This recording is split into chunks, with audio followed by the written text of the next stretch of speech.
I wrote a horror fiction book. It's a short book. I wanted to keep it straight and to the point, since I'm not sure how much of my audience is into reading literature. If you are, then cool.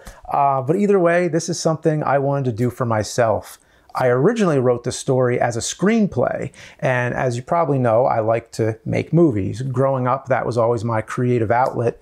But as much as I consider myself a filmmaker, I would say I'm primarily a content creator or a YouTuber, and I love it all. The medium or the platform doesn't matter. What does matter is that I'm telling a story. Whether I'm telling you about the experience of playing some insanely frustrating game, or I'm telling you about an urban legend of some kind, I just like telling stories. And the stories I like to tell the most tend to deal with nostalgia, but specifically when nostalgia goes wrong. Whether it's the nerd or bored James, it's always a character who's hopelessly clinging on to something from the past with tragic results of some kind.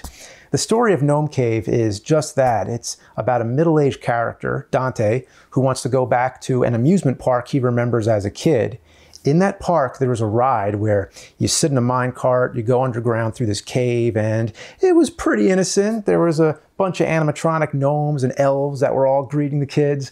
But at the end, they say, in that final chamber, the ride took a dark turn, and there was a dragon that was so terrifying it traumatized children. Dante bailed before he and his friends could finish the ride, and over time, the dragon took on this elusive sort of mythical status. As a youngster, he felt he didn't earn his badge of courage, and growing up, it felt like unfinished business. So he always wanted a second chance. So 30 years later, he reunites with his old friends and comes back. However, the park closed long ago and is now abandoned. So they break into the dark cave, they find all the animatronic characters all deteriorating, their faces all falling apart. And next thing you know, well, I'd like to elaborate more, but that's what the book is for. It was very satisfying writing this all out and letting my imagination run wild. Unlike making a movie, there's no concern for budget, words are free. There's no location hunting, no effects. You don't have to think about logistics, solve a whole bunch of problems, don't have to explain what you want from people. This was just me at my computer with a cup of coffee day after day. And what you get is my total uncompromised vision, straight from my mind to the page.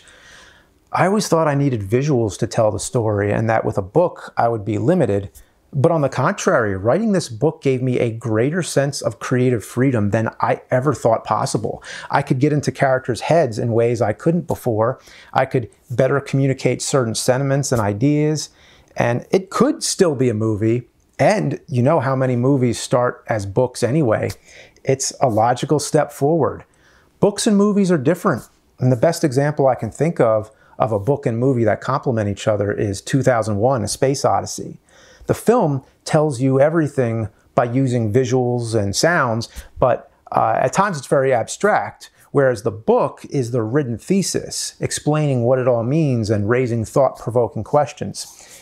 I did not write something as amazing as 2001. It didn't even come close to that level, but I did my best. And this was a passion project for me. It's something I'm really happy to have done. And like always, I just want to tell you a story.